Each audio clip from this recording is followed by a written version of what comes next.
Hello everyone, and welcome to the Wellness Induction webinar. This is specifically for trusts looking to introduce this and also training for new wellness champions. And we're doing this in the context of preparing the interim FY1s during the COVID pandemic. However, a lot of what we're discussing will be transferable to other learners and other times. My name is Simon Fraser. I'm a paediatrician with a background as a DME previously in Yorkshire, and I'm the Director of Doctors Training, which is a collaboration of medical education experts. And I'm your facilitator today, and I'm joined by an expert panel. I was going to get them to introduce themselves. So, Chi, would you like to introduce yourself?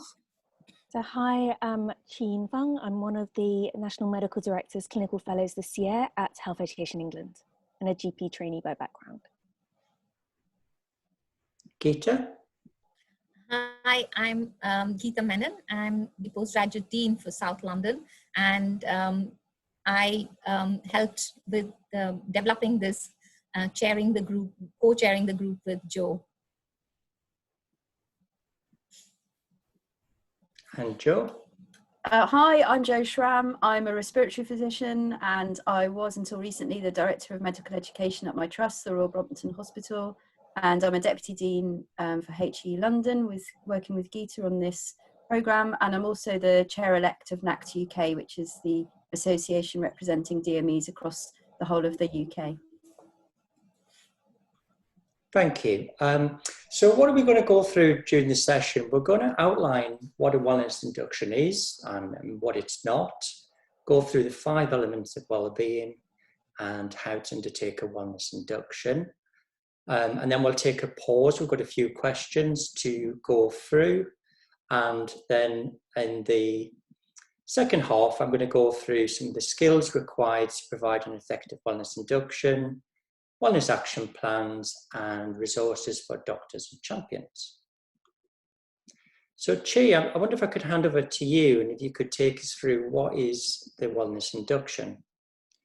So the Wellness Induction was created in response to the Wellbeing Commission, essentially to help us support any learner in the NHS, to support them in bringing a positive aspect to their wellbeing, being really proactive about this and helping them support themselves. So this is offered to all learners in the NHS, but isn't mandatory. And the idea is that these meetings will be led by wellness champions who have been trained. It's designed to be a one-off meeting that lasts about 30 minutes, and ideally it's to be done at the sort of beginning of the placement within sort of 2 to 4 weeks. And these will be done either face-to-face or virtually, depending on how the sort of hospital setup is. And we've adapted this a little bit for the COVID-19 pandemic, specifically for interim F1s.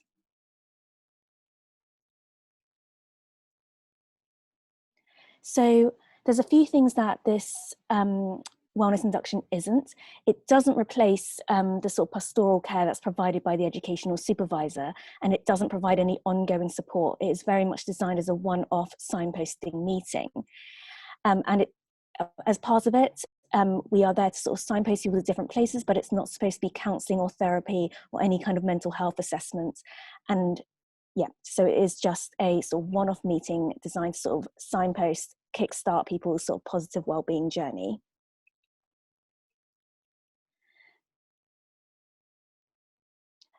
So these sessions will be run by a wellness champion. So these can be any member of NHS staff from the same organisation as the interim F1, but not someone who's clinically associated with them. So ideally not someone who sort of line manages them, such as their clinical supervisor or their educational supervisor. As we mentioned, it's to support interim F1s to reflect on their wellbeing, signpost to resources, and sort of to highlight any concerns that may need to be escalated.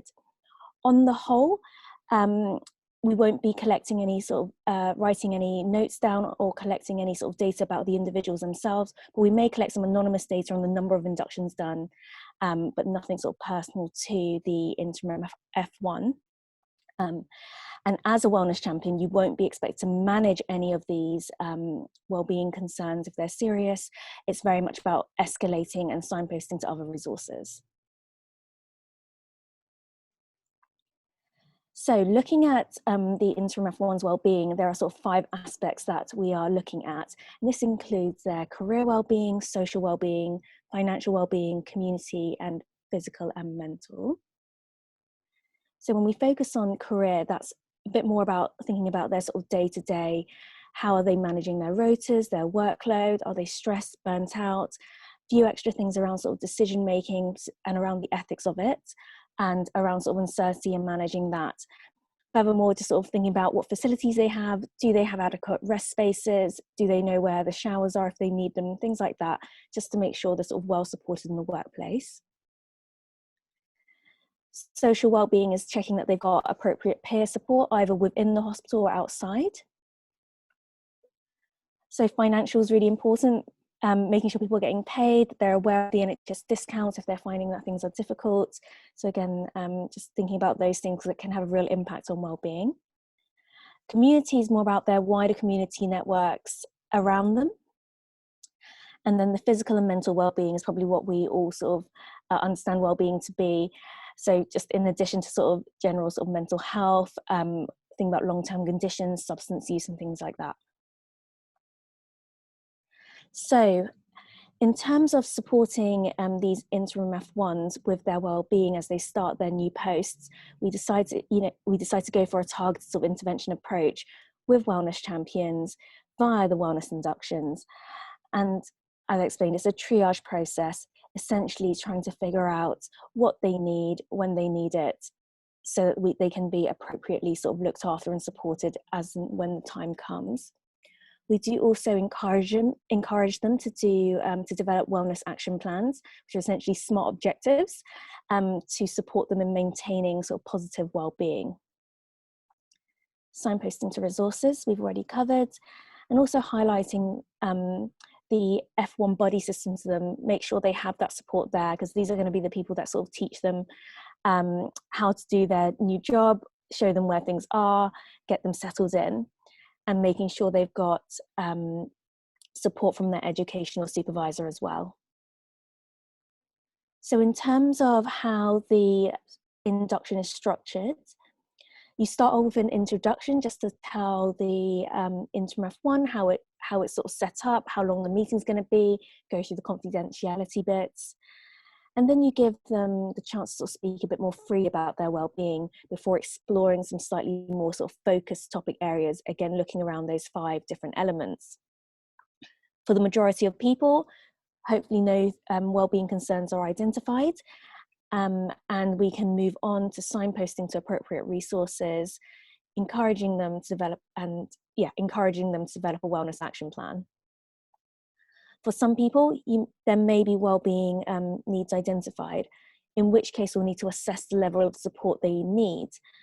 For the vast majority of these people, this may be a bit of coaching, motivational interviewing, which Simon will discuss a bit more later, and supporting them to arrange the right follow-up for them. So it might be that you suggest to them that they speak to their educational supervisor or arrange an appointment with their GP, whatever's appropriate for what's come up. For a minority of cases, it might be felt that they actually need professional support, in which case we will have to escalate and we will tell the interim F1 that we're concerned, let them know what you plan to do. At this point, you may want to write some notes down and let the F1 know and ask their permission to sort of share that information. And again, they'll need support with the follow-up arrangements for that. So places that they might be escalated to when there are serious concerns might be someone like their Director of Medical Education, or it could be actually sending them down to A&E if they're completely in crisis, things along those lines. So as we've covered, people who fall into the green-amber category, it's about getting them to develop a personal wellness action plan, making sure they're aware of the appropriate resources, either the ones in the booklet that we've sent you, so there are national resources in there, but there'll be ones for your trust and for your region as well. Making sure they know who their F1 buddy is and that they've got ongoing support from their wider team. For those in the red zone who we are worried about, we need to make sure we identify who they need to be escalated to and so that they get the support they need. So this might be letting the trust know, letting the DME know, or the foundation school, and so on. and making sure they've got the right support in place so that they continue working sort of healthily. So I think that's end of first section. Any questions at this point? Thank you, Chi. I'll just pull those slides back. I've been watching a few questions come along, which I'd like to put to the expert panel. I'm just going to unmute our panel. First question is that somebody's put, is this a role that can be done by the educational supervisor?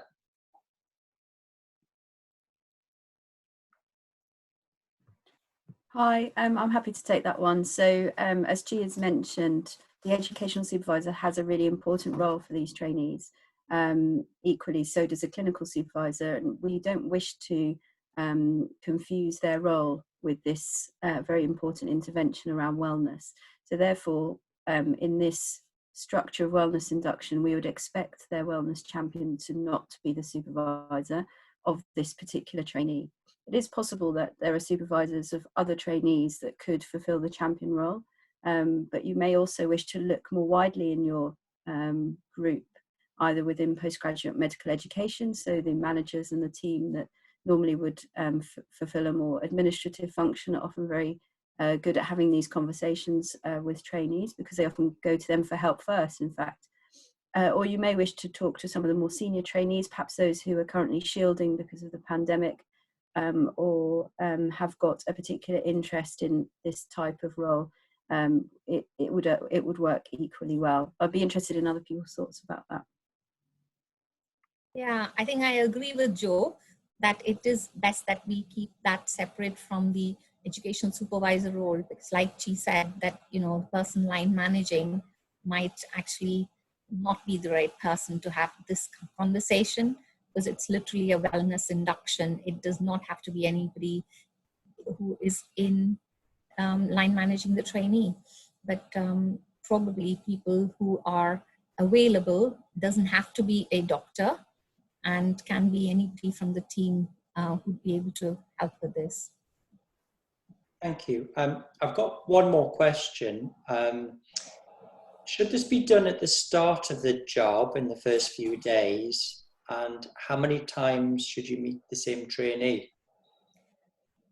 No, it shouldn't be done. It doesn't need to be done in the first few days. I think if you look at the induction process in any trust or hospital, you will find that they already have a whole lot of stuff that is being given to them at induction in the first few days. So I think it's really important that you actually give them time to settle down, because you want to understand what their problems are going to be. So it was best done in the first 2 to 3 weeks after they join, so that you'd get a better idea about what are the problems that they're facing, and you'd be therefore able to have that conversation, directing them, as Jo would put it, you know, you're the museum guide, not the curator. So you need to understand where you need to guide this person to. And that's really important, because if you were to do it in the first 2-3 days, they're not going to actually get the benefit of what you're trying to do with that induction process. You do not need to meet them. It's a one-off process. Like she had absolutely underlined that, you know, it's a one-off process. You don't need to meet them again. Yeah, I'd support that. And I think the other risk of having these inductions too early is that you'll get all the questions about where to park your bike and where can I get some sandwiches, which are very important wellbeing questions, but actually should be answered by the organisation's programme and the local induction. And really this one-to-one opportunity is for people to explore the needs that they've identified within the first few weeks in terms of in a more holistic way, in terms of their well-being. Thank you. I'm just going to move on to the next section, if that's okay. So we're going to look at some of the skills required from champions, and normally we do this as a workshop and some practice, but obviously we're adapting and living this training in a different way. What are the key skills? I think it's been really important to have the ability to build a rapport, be a good active listener, and to also, we'll introduce some coaching and motivation interviewing questions that you might find useful to structure the discussion. I think it's important that champions have some confidence discussing emotions and maybe a little bit of help to reframe how it's not a counselling session. And that ability to be aware of counter-transference. If you're a champion and you're meeting some trainees who are quite distressed, that may have an impact on you and how you decompress, particularly you're meeting quite a few trainees and there's quite a lot of anxiety. So building rapport is going to be really important because we're asking people who we've never particularly met before to discuss some potentially sensitive and private areas with a stranger and open up a little bit. What are our top tips? I think it's important to share a little. So if I was meeting a trainee for the first time as a champion, I'd probably go through a bit about my background, where I grew up, and where I went to university, what my interests are, maybe explain a bit my home circumstances about being married, having children, what I enjoy. And that helps break down a little bit of the hierarchy. And then I'd ask the individual, would you be comfortable sharing a bit about your background? And that helps me understand the context of that individual. And also beyond the current period, what are their future hopes and aspirations? You know, where do they want to go with their career? And then it's very important to just clarify what the process of wellness induction is and what its aims. And I think it's really important to just discuss confidentiality. What I'd be saying is this is a confidential, private discussion. We're not going to record anything and it's purely advisory. However, if you were to maybe share something that made me worried about your own health or patient safety, then I may have to share that and document that and make them aware there are some fine limits of confidentiality, and the same you would do with any normal discussions or appraisals. And the key thing is to use open question techniques. Okay, so there are different hierarchies of listening. Often we hear something in a conversation, it triggers a thought, and we might interrupt and start speaking, or we are in our head formulating a response. We actually stop listening. And we need to move through the different levels where we can actually pause, allow the individual to discuss, and we can pay attention to the words, what's actually being said.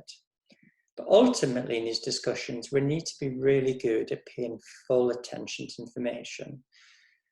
And we need to be fully engaged with not just the words, but how the words are being said, what the message is saying, the body language, the tone. And we call that sort of authentic or active listening. I think this is going to be really important. So just to expand on that a little bit, we talk about levels of listening: superficial, it's just the words; deeper feelings; and deepest is the meanings. So if you take, for example, the word fine, so often somebody will go in and ask somebody, how are you doing? And they may respond. Now they may respond with a really positive smile, how are you doing? Yeah, fine, thank you. Positive reply. You may get the same words, how you doing? Fine. And again, poor eye contact, poor tone.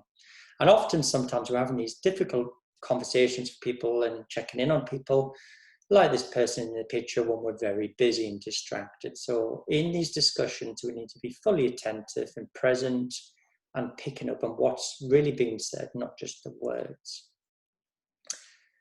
We suggested using the framework of a coaching model. This is the most common model used by existing coaches, which is a T-GROW. Topic, goal, reality, options, and way forward. So the context of this discussion, the topic will be looking at individuals' well-being, and it will be any of those 5 domains that she outlined. And the goal is working where we want to get to. And I often use something called a magic question. If I could be your fairy godmother and wave a magic wand, and where would you be 6 months down the line? What would that look like? How would you be feeling? What would people observe about your behaviours? And then we need to go from the goal and take a step back and say, well, what is the current reality? How are you feeling at the moment? What are your worries? What are your concerns? What's your mood? How's your health? And then we need to go from where they are, the current position, to their goals. And the key question is to explore all the options. So what are the options?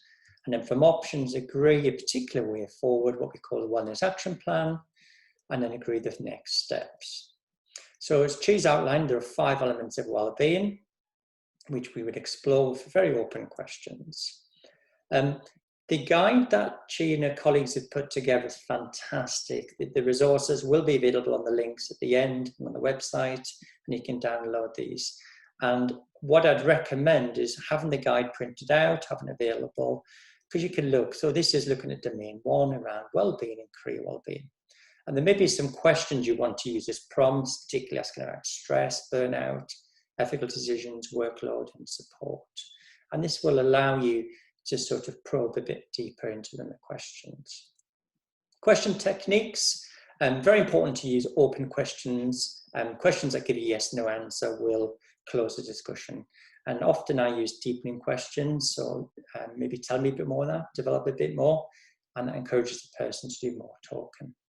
Summarizing is a really powerful question technique. So I might be speaking to a doctor saying, to summarize, if I can summarize in your own words, you're particularly concerned about starting next month. And some of the concerns you've had have been in relation to being worried about asking for help and how that might be perceived.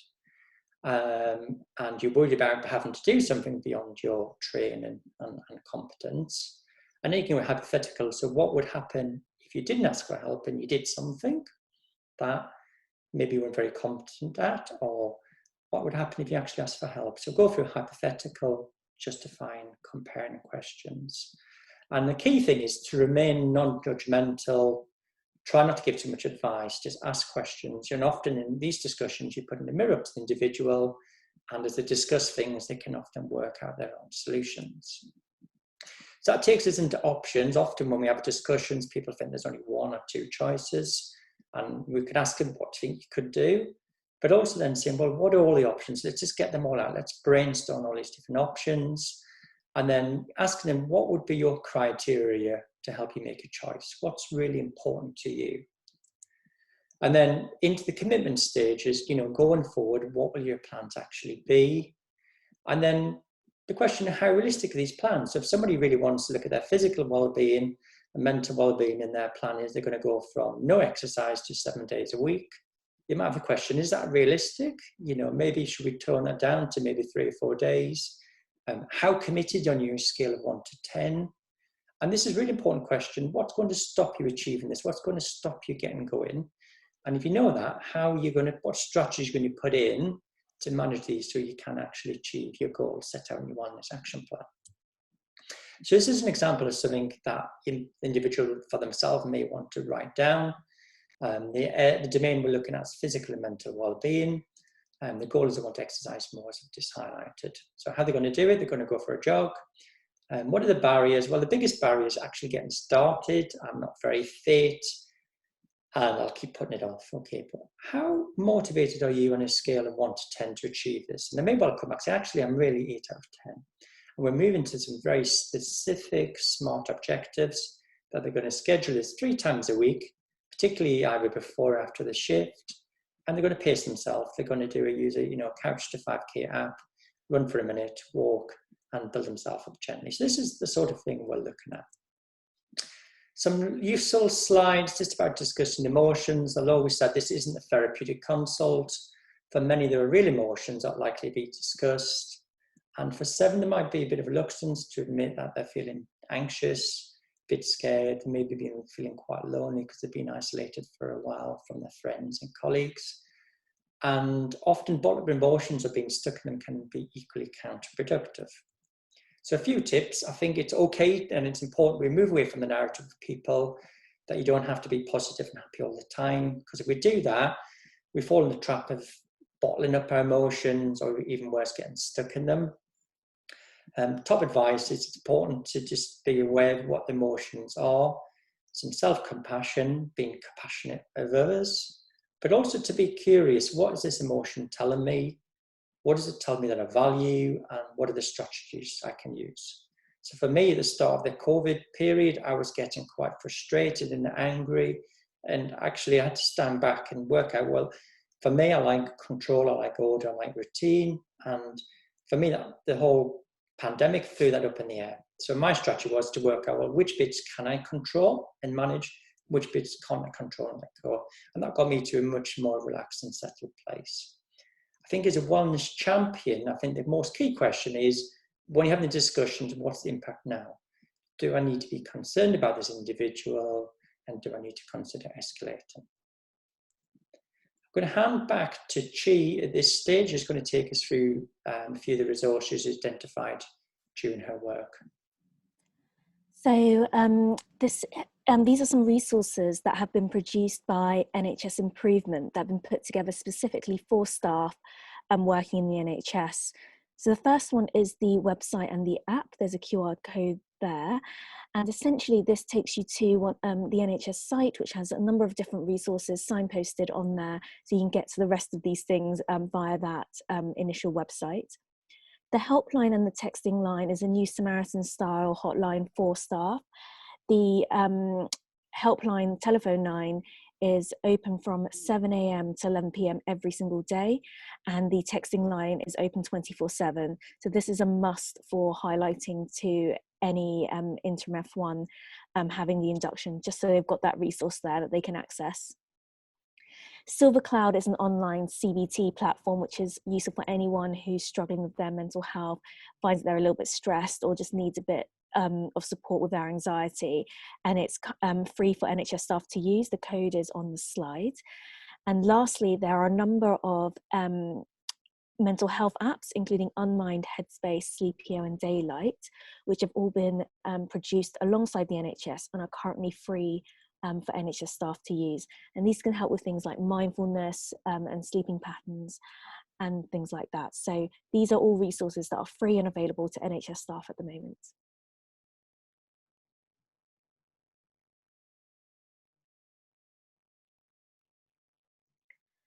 And next, we've also got the Wellness Induction guides that have been shared with you all.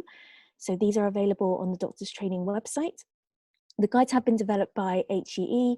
They give you a step-by-step walkthrough of how to go through these wellness inductions, including a set of questions that you may want to ask. There are loads in there, so don't feel like you have to ask all of them. You'll be there all day, but just to give you a flavour of the different sort of areas that you might want to consider. These slides will also be available along with the this webinar series, which will again be available on the website. A couple of other things to highlight is the Mind website and the NHS website, which also just gives will give you a bit more support in terms of resources and steps you can take to support wellbeing as well. Thank you, Chi, and I think also you've done a nice demonstration role play of how to undertake a wellness induction with a new interim FY1.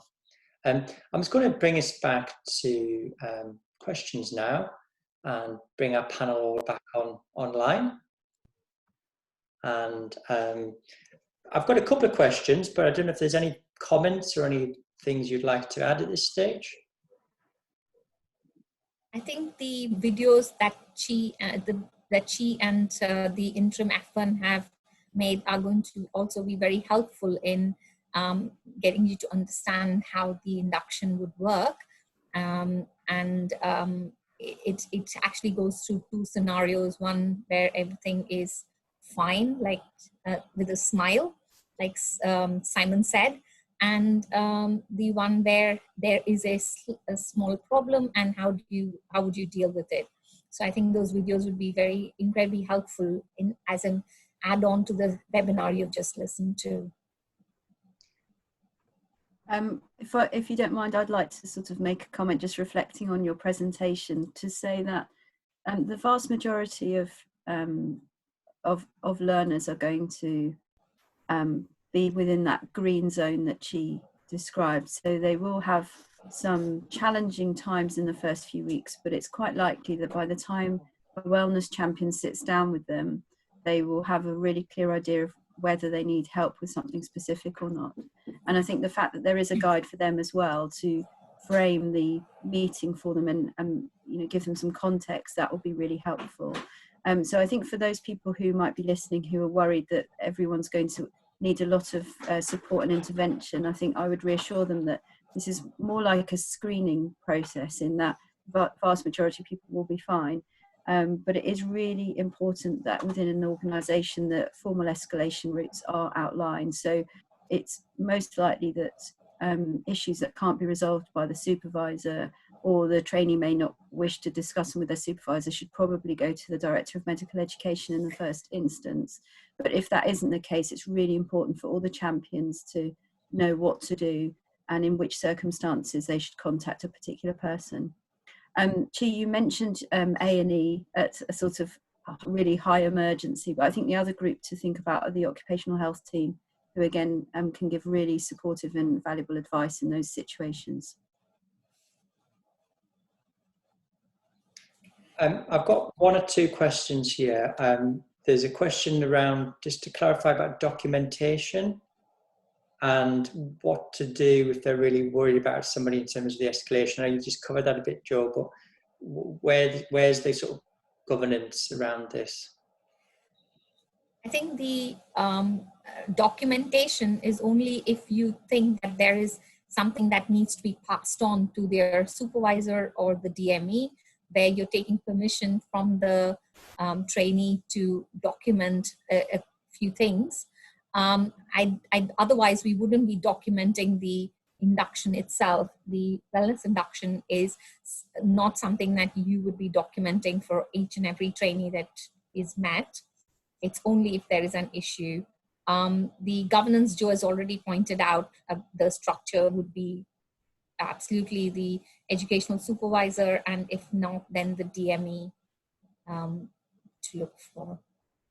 I suppose a couple of things to come from that, really. So one thing is to encourage the trainee themselves to make their own notes from the meeting and their own plan, and that really brings the conversation into an adult transaction. For those of you who are fans of transactional analysis, it's not the teacher saying to the child, this is your homework. It's for the adult to decide what it is that they want to do and their next steps.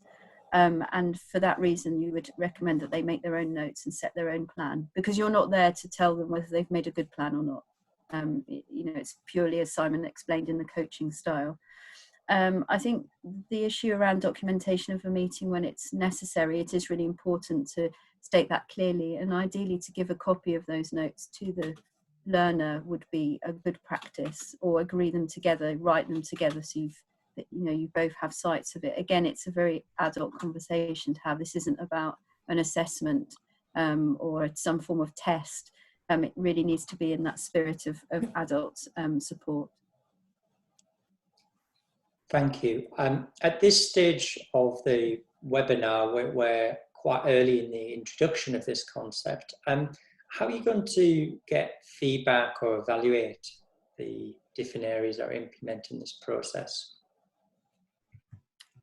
So we have obviously started thinking about this even before we launched, because otherwise it would be slightly chaotic, I think, although we've had to do everything in a slight rush, because pandemics don't wait for us to be very organised. But we have a number of ways to measure how we think this is going to impact.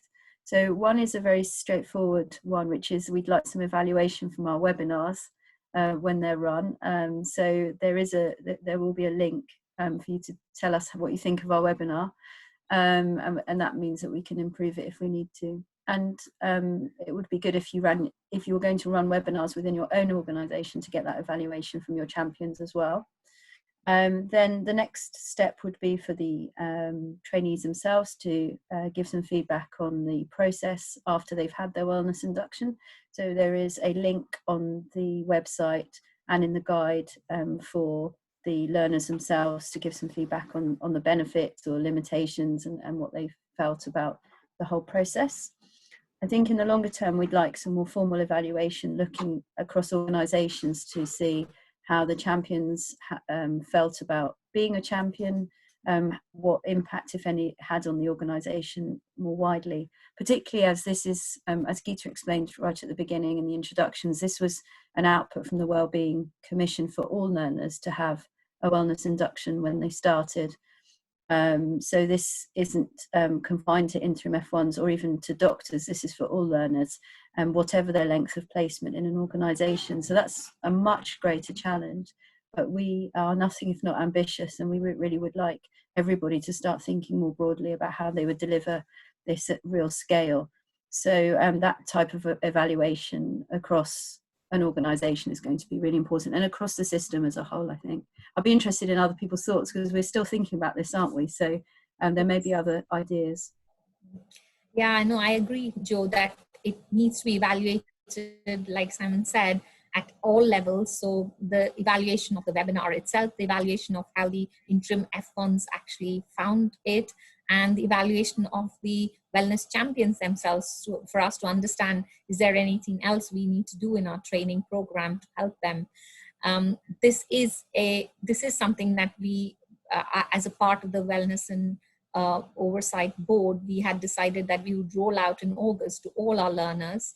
And it would be interesting to see how this induction process for the FIYs or the interim F1s worked, and so that we can actually try and roll it out for all learners. I still remember when we actually presented, or Chi presented this work at the Wellbeing conference, there were people in the audience who said, no, this is not just for the learners. I think we should roll it out for all staff members in the NHS. And at a time like this, when we are in the middle of a pandemic, we suddenly realize how well-being is so very important to all the people who are working in the NHS. So, if trusts decide that this is a good thing, maybe that's what it would end up as, a wellness induction for each and every member of the staff that is coming into the trust or primary care. Yeah, I agree. There's no better way to welcome people, is there, into an organisation than to make them feel that you care about them in a completely holistic way. It's such a personal but very specific way, not just saying lovely to meet you and welcome, but something really practical and helpful for them. A wellness welcome, isn't it? Absolutely. I think we're probably coming to the end of the webinar today, and I'd like to thank our expert panel who've been doing this alongside very busy jobs, and particularly Chi, who's been really quite inspirational in this piece of work. So thank you, and everybody look after himself and stay well. And thank you. Goodbye. Thanks, Simon. Thanks, Simon. Thanks, Chi. Thanks, Joe.